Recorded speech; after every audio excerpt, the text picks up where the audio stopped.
Okay, this is a little bit off the beaten path here, but I listened to a podcast and the guy was talking about living life on the perimeter or feeling like he's on the perimeter when he goes to, events or social scenarios, that he feels like he's sort of an observer.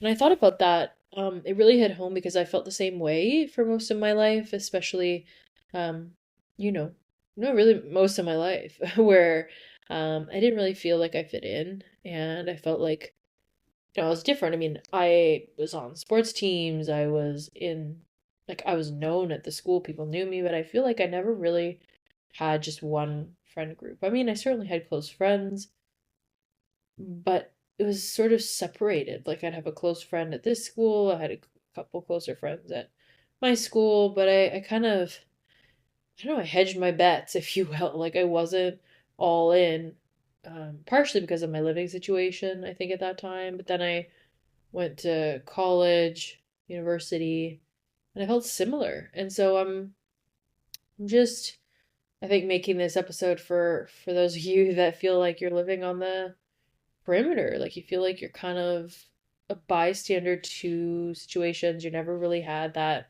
like picturesque high school friend group. You weren't really in that conventional social scene. This one is for you. And I think what it's done for me has been phenomenal in the sense that I've been able to interact with so many different types of people. I didn't kind of pigeonhole myself into one particular group, and that was useful in terms of getting to know lots of different people and certainly have a broad range of experiences.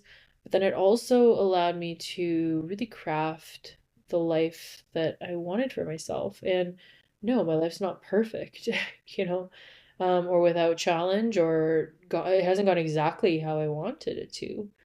But that being said, I feel like living on the perimeter or the periphery, that kind of thought, has allowed me to observe the way that people live and then decide whether I opt into that or not. And the previous episode on maternity leave speaks to that a little bit in the sense of, okay, this is the policy, this is what most people do, but I don't want to do it like that for these reasons, and here's how I want to do it. And I would definitely credit Montessori education for that in some part as well, because there was so much independence and autonomy in terms of you have your agenda and then you create your schedule based on your responsibilities, what you need to get done, and you get it done in your order. And if you want to practice music all day, which I totally did, then you can. And so I loved that autonomy and independence from a young age, I think. And so Montessori is great for those that are independent learners and really enjoy crafting their own day to day, and certainly, I think, supported my entrepreneurial kind of bent, that creative, again, sort of problem solving, but wanting the freedom to do that in your own way. And you need to be, I think, creative to some degree and also given the space to create when it comes to being an entrepreneur. I mean, certainly there are things that need to be done day to day, and those things just have to get done, but that's usually a more operations minded person, um, and less of an entrepreneurial type, like the person that's running operations, the manager, the day to day kind of repetitive ins and outs kind of person, the accounting person. Those people are people that enjoy that predictability, whereas the entrepreneur is the one looking for that creative unknown. They love to be on the frontier of the unknown. um and so I think that's another benefit of if you're on the periphery of a room, right? If you kind of live on the perimeter, then you're observing, and that gives you a very unique vantage point to see people's pain points and challenges, their desires, their wants, because you're not really in it, you're observing it in a large part. And so, I mean, even if you're somebody that is thinking, no, I'm not like that at all, this is an opportunity for you to change your perspective and potentially gain a lot of insight for whatever it is that you do, whether it's your job, your relationships, for your kids. That role of the observer is incredibly powerful, right? Because you see things from a new perspective when you're not so immersed in them. And don't get me wrong, I get immersed in my own life in the sense of you kind of get absorbed in your problems, and it's hard sometimes to pull yourself out of that and get that bird's eye view. And that's what we're talking about, I think, for the observer. I'm saying that I feel like that in social scenarios a lot of the time. Like I don't really feel like I'm in the circle or the group, but certainly in your own head. Sometimes you can forget to observe your thoughts. You can forget to be an observer to your own experience, and that it's not the truth. It's absolutely not the truth. Your thoughts, your emotions are not the truth in the sense that, um, first of all, they're changing all the time, right? So it's not this internal enduring thing. They are absolutely subject to the day, your what kind of sleep you got last night. There's so many things that factor into your experience and what your thoughts and emotions are day to day. So I would say becoming an observer is not just reserved for those who feel that way, feel like they live life on the perimeter, um, but can be a tool used by all to get a new vantage point. And we certainly need that in our own thoughts when we get into kind of these ruts. Like, if you just kind of, you're living the same day over and over, you feel like you're kind of just same old, then definitely getting your mind out of that and into a more observational role of, okay, well, what is my day to day? What do I like about it? What's going on? Where do I light up and really enjoy myself? Where am I going through the motions and really not enjoying it? So I didn't really intend to go down this line of thinking, but that's where my head always goes, is perspective shifts and mindset, because it's just so important. And I'm constantly trying to remind myself to do the same, because it's so easy to kind of get into the weeds of your life. And very easy to focus on the problems in your life, and that just doesn't. There's utility in that. There's utility in being the critic, right, and figuring out all the issues. And then, of course, you want to find the solutions to those issues. And that observer mode will actually help you to come up with solutions for whatever problems are in your life, because you'll see them differently. So that's kind of the resourceful side of things. The emotional side of things is it can be tough to feel like you're living on the edge of kind of what the norm is. And I spoke to this in another episode, I think, where I said, it depends on what pond you're in, right? It depends on, like, you might be on the edge of a certain social circle feeling like you don't fit in, but maybe that's not the circle for you. And I've certainly figured that out over the years where, yeah, maybe I can fit in here, but do I want to? Do I want to fit in with this group of people? Are these really my people? What do I believe? And of course, when you're a teenager, I think that's when you're figuring out, where do I belong? What do I believe? And so then it makes sense to kind of maybe not have that formed as yet, or to fall into group associations simply by, oh yeah, okay, I like soccer, and so you fit in with the soccer team. But is that really your identity for the rest of your life? I mean, um, I've seen guys really struggle with that, actually, hockey players who, sports and hockey in particular was their life in high school, and really struggled to bring that beyond high school and university into adulthood, where that identity shifts. And when your identity is that sport, it can be really tough to move on to a career, to being in a totally different day-to-day lifestyle, when that's who you believe you are, and that's how you belonged, and that's what made you feel like you. Decoupling yourself from that is challenging. And so whether you kind of fell into cliques and a certain identity in high school or not, I think it can be emotionally difficult to decide, okay, is this where I belong now? Right? So whatever group or wherever you kind of landed in high school, yeah, that might point to some basic traits about yourself, because you're just sort of figuring it out, and it's a, kind of exploratory but very authentic phase where kids kind of drift into, I mean, again, totally depends. Some people just focus on academics and don't really but even that kind of pushes you into a certain social circle, right? So I think how you did high school, it doesn't define you, but I think it's an interesting snapshot that can give you some insights if you're looking at where you're at now and wondering why. You might look to your high school experience and say, huh, okay, like I was partying all the time, or oh, I was with all the kids that were smoking outside, or oh, I was on all the sports teams, or oh, football was my life. Artsy, or like, I think it's actually interesting because you see how someone is 15, 20 years down the line from high school, and hey, how'd your life pan out? Those reunions are fascinating. Um, and so I think it's no surprise that some of the kids where they were kind of to the book doing, okay, I'm gonna do math and then I'll be an accountant, and then they go and they're an accountant, and there's nothing wrong with that, but you kind of see that linear progression in a person. And that just what that wasn't me then, it's not me now. And not that one's better than the other, but just I think you could have guessed, seeing me in high school and maybe even younger at Montessori, you could have guessed that I wouldn't have fallen into a conventional career path. And so again, it's not to evaluate yourself in a good or bad way, but it's to say, okay, am I in a social circle with all accountants when I'm really wanting to be an entrepreneur? And if so, nothing wrong with your friends. I've got great accountant friends that I love. But is that going to nurture you to build a skill set that you want to build for your career, for your life? And similar in being a mom and being a parent, it's like, are the people around you nurturing you toward what they believe? Probably. And that's what these social circles do, is you come up with a consensus. Okay, here's what we believe about these things, and if you don't believe those things, it's really hard to be in the group. And you could say it shouldn't be that way, but I mean, that's how it is. People want to be friends with people that are similar to themselves.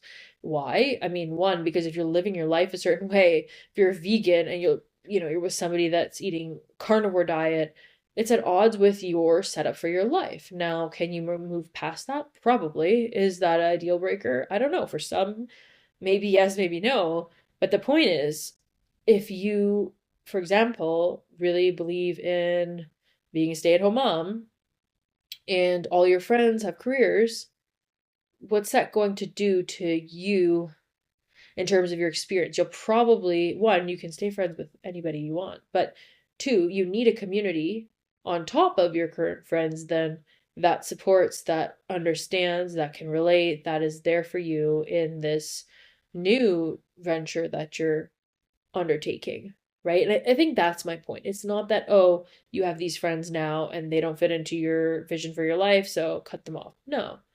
But if you're evolving into a new career, if you're evolving into your life as a mom, if you are changing and growing and you feel that you're on the outside of maybe what even you used to feel on the inside, of a certain social circle, but now it feels like you don't fit in, then I would say, one, find some new ponds to explore. You can still keep the old one.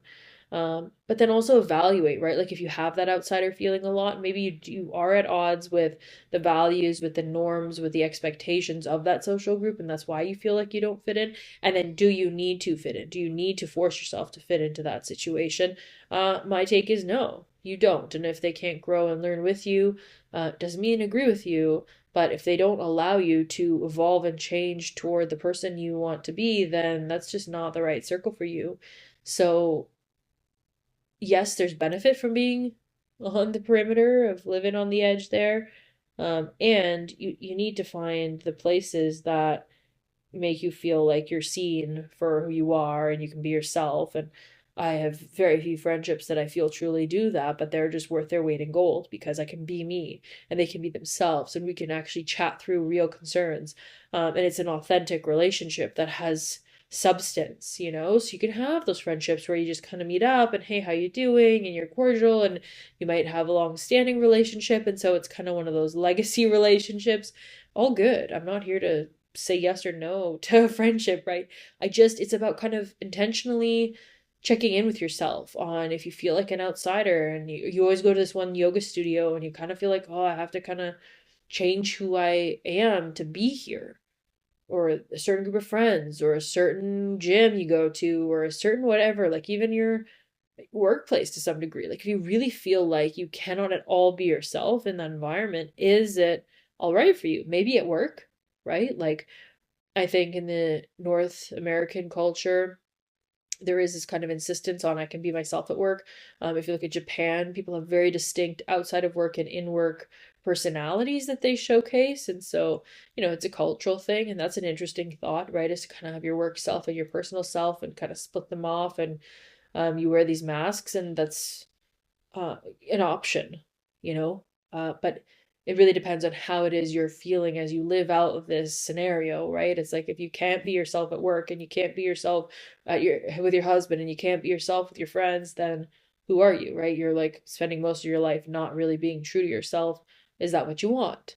Again, I'm not here to tell you yes or no, but think about it. You know, this is something that I think about is again that feeling of okay, I'm observing scenarios, I'm observing social situations, um and I'm so clear on when I fit in and when I don't, and I don't want to anymore, you know, like I think when you're younger you want to kind of mold yourself to fit in to those places because you want to fit into a very small pond of your high school, right? It's a very small pond when you think of like a whole city, um or a whole province or a whole state. Like there's just a whole country. The world is your oyster in a sense. There's so many different ponds to be a part of depending on what lens you're looking through. And so when you think about this little high school, you kind of have to sink or swim. You want to fit in to that little microcosm of society because that is your idea of society, is that little kind of group, and maybe some of the high schools around and whatever, but it's like a very small world, right, of people. And so you kind of change yourself to fit in.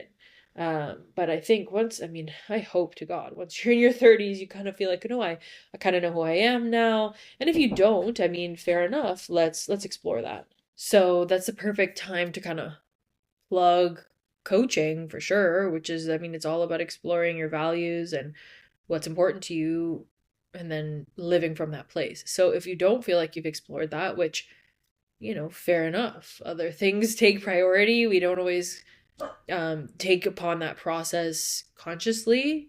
And so if you haven't, then coaching might be for you. It really depends on what you align with in terms of coaching versus therapy. And that's a whole other discussion. I actually have an episode on like what is coaching and kind of compares it to therapy to give you a sense of like what would be right for me. So you might want to check out that episode to go down that rabbit hole. But if you feel like you're living on the edge, and there are different times in my life where I feel like I have been on the periphery of situations, living on that perimeter versus, not. And I'll say that the times when I felt that way, I should have probably, I think I do it now, but I didn't always think about being on the fringe or the edge as a question into what edge I'm looking in, like what am I looking in on? Do I want to be in that pond? You know, was not the question I was asking. It was more like, okay, how do I fit myself into this box of like what people expect me to be? And that's just not the way to live, I don't think. At least for me it's not. And so if you listen to that maternity leave episode that was just before this one, same kind of deal really. We're talking about, look, fringe just means you come up with your own approach. And also this is where, anything where you're expected to be in this group, where we talk about politics, we talk about academia or professions, it's like just because you are an accountant doesn't mean you have to fit into the box of what a conventional accountant is, right? And we all have nuance to ourselves where these group affiliations we have, whether it's our profession or a sport we play or a hobby we have, that is just one, or like being a parent, it's one facet of ourselves, right? And it's easy for that to consume us. And one can be, like you can be in that season where, as we've talked about, okay, motherhood, you're in a very dedicated role with young kids. Fair enough. Um, just make sure you are putting yourself amongst people that are supporting you being the mom you want to be. Because I think, and of course, we have grand ideas of the moms we want to be before we become moms, and then that shifts. And so I think it boils down to people that do share some core values with you to then have those people that you can really have thought partners. I think is what a good term would be, like for to have thinking partners with you to think through the challenges that you face in that area of your life, whether it's like moms that relate and you could talk through your challenges with someone who relates to your parenting style, or accountants or the professionals, that see things in a similar light so that you can bounce things off of each other. They don't have to agree with you all the time, but they have to you have to believe that they're coming from a place that you respect and they're willing to see you learn and grow. Okay, so we have visitors showing up, which means we gotta call it a day. But just think about, where are you living? On the fringe, on the edge, on the perimeter? Is that serving you? Where are you being an observer? An observer in your day-to-day life? And what ponds do you want to swim in? I hope that that's some useful reflection, and I'll see you soon. Take good care. Until then.